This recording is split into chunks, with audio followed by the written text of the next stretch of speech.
کم ماشومان چې د کاغذ نه پیکچرې رغی او کم ماشومان چې د یو بل سره دوړ لګی دا ماشومان د هغې ماشومان نه ډېر ښی چې هغوی د لبو نه مور پلار منې کوي. نو زما ستا د مور پلار په حیثیت سره 3 ذموارۍ دي. یوه خبره ستا فیملی سټرکچر ټیک پکار دی. دویمه خبره مور له پکار دی چې خپلو بچو له پی ورکوي. دریمه خبره بچو له پکار دی چې په کور کې منډې ترډې وخي کو په کور کې ګارډني کو په کور کې غولې او کو په خوا کې سزایي چې پای کې لبې کوي ځکه د دې لبو سره بچي سکل زده کوي. او دریمه خبره دا ده چې د مور او د پلار په باره په منځ کې پکار ده چې تعلقات ښي. نو کمه مور او کمه پلار چې هر وخت جنګي د هغې باندې د بچو منفي اثر جوړیږي. نو د والدینو 4 ذموارۍ شوې. فیملی سټرکچر اصلي والدین پکار دي. او نمبر 2 د ښځې د خاوند په منځ کې تعلق دا خوشګوار پکار دی. او نمبر 3 مور له پکار دی چې خپلو بچو له پخپله تی ورکوي. او نمبر 4 موږ له اجازت ورکول پکار دی چې خپل بچي لبې کوي ځکه د لبو سره ماشومان ډېر زیات سکل او ډېر زیات مهارت زده کوي او د هغې ډېره لویه فایده راوځي. وی دا مور پلار چې دي دا پلاران چې دي او دا مور ورسره دې ته که ته وګورې دا 3 قسمه دي. یو هغه خلق چې هغه ډېر زوروري مور پلار دې ته اتارټیټو پیرنټس وي یا جابرانه والدین ورته وي یا جابرانه ما باپ ورته وي. دی خپلو بچي خپلو مرضۍ ته بالکل نه پرېږدي.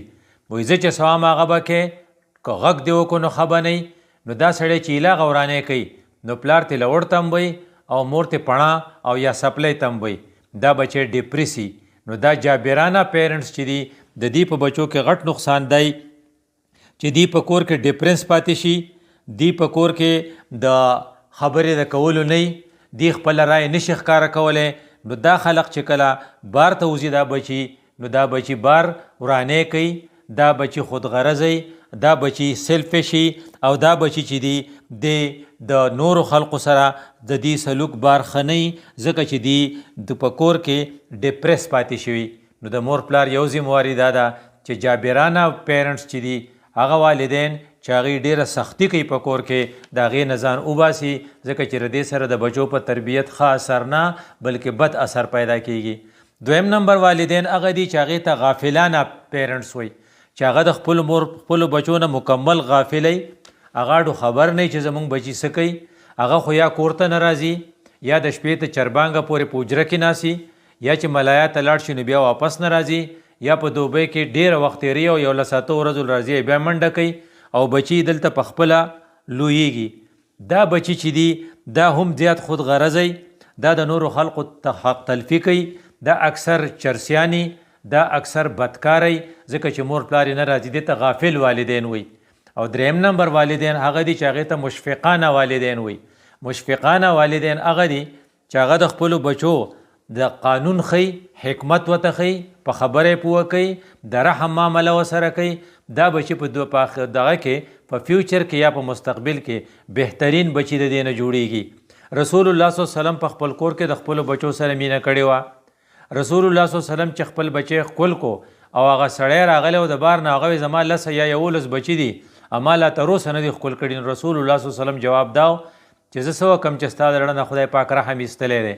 د دې وجې نه اسلام ما ته دا ښیي چې ته به مشفق والد جوړیږې ته به غافل یا لاپروا والد او مور نه جوړیږې او ته به جابرانه مور نه جوړیږې. 3 شو جابرانه والدین لاپروا والدین او مشفق والدین. نو د مشفق والد به خپل بچي ته وایي چې مونځ وکړه نو جابر به ورته وایي چې مونځ وکړه کې شولک دی وباسم او مشفق به ورته وایي چې بچیه مونځ وکړه ځکه چې بچیه مونځ چې دی د خدای شکر ادا کا. تا له خدای پاک کور درکړی دی تا له خدای پاک غوږونه او سترګې او پوزه او خوله درکړې ده ستا سره خدای ښه کړي نو شکر ادا کا. او بچیه چې شکر ادا کړې که نه نو خدای به دل نور هم درکړي. دا د حکمت انداز دی. دا مشفق والد وایي. جابر والد څه وایي شابه کا هلکه مونځ وکړه کې شولک دی وباسم. د هغې نه دا بل مشفقانه رویه ډېره ښه ده. خپل بچي ته وایي مشفق والد بچیا مرغۍ چې دی مه ازاروه ته د مرغو نه بچي د جالې نه راوړې نو هغه مور یې پسې بیا خپی نو ګوره ته ازار ماله که نه ځکه چې د ازار نه چا بازار موندلی نه دی. دا مشفق والد دی. مشفق والد خپل بچي ته وایي بچیا ته چې جومات ته ځې که نه د داسې جامې اغونده چې هغه مهذبي. که ته په جانګي کې جومات ته لاړې او تا مونځ وکړو نو کیدای شي چې مونځ تا وشي خو ته به مهذب نه یې ځکه په دې جانګي کې ته د خپل تره د زوی او د ماما د زوی واده له نشې تللی نو چې په کومه کپړه کې تر والدینو د خپلو رشته دارو ودونو له نشې تللی پای کپړه کې په سب کې مو ودرېږه نو بچی چې ستا جامې ډېرې سخایي که نه رنګونه پرې لګېدلي نو ته بیا جومات ته چې ځې نو پاکې جامې واغونده او بچیه تهذیب هم یو شی دی نو د عبادت کې مهذب پاتې کېدل ضروري نو بچیه ته وایي چې ټوپۍ ضروري نه ده خو د ټول خلق که هر قسم له دین والا دي هغه د عبادت په دوران کې د هغې یو دغه دی هیډ کورینګ یعنې سر پټ کی نو که د پټکي په صورت کې که د صادر په صورت کې که د رومال په صورت کې که د کراکورۍ په صورت کې او که د پکول په صورت کې او که د ټوپۍ په صورت کې دا زیات مهذب ښکاري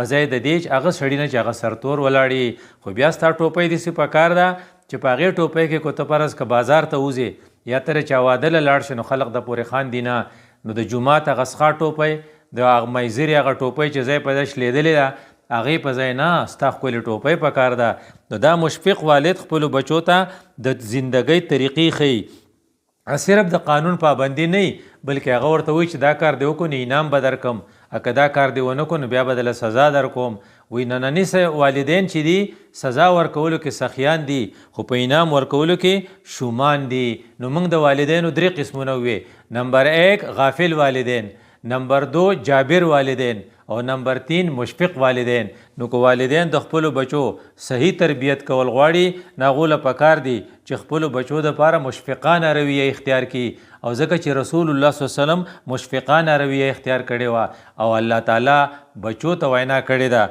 ووصینا الانسان بوالدیه احسانا د خپل مور پلار سره به ښه سلوک کوئ ځکه بظاهر خلق پیدایش د دینه شوی دی حقیقي خالق الله دی نو الله وایي زه حقیقي خالق یم زما خبره به مخکې منئ خو ورپسې زما نه پس چې د چا حق دی هغه د والدینو حق دی نو ګوره ستا د مور ستا سره ډېر ښه کړي دي او ګوره ستا د پلار ستا سره ډېر ښه کړي دي دا ماشوم چې کله لوی شي نو دی بیا ځوان شي نو بیا دی میچور شي نو حتی اذا بلغ اشده وبلغ 40 سنه دی چې بیا 40 کالو شي او دی بیا میچور شي نو بیا د ده کې تربیت ښه شوی نو دی بیا څه کوي ربي اوزعنی ان اشکره نعمتک خدای ماله د خپل نعمت د شکر توفیق راکې نو بیا منظم کوي بیا روجیم نسی بیا حج لمزي بیا حلاله کمایم کوي ځکه دی شکر کوي او بیا خدایا وعلى والدیا زما د مور پلار هم خیال وساتې نو مور پلار ورته یادي ځکه د مور پلار د خپل بچي تربیت کړی د دې تربیت په نتیجه کې دی چې ځوانۍ ته ورسېد د ته اوس مور پلار هم یاد دي اوس ده به واده کړی د ده به بچي کېږي د هغو سره بغمي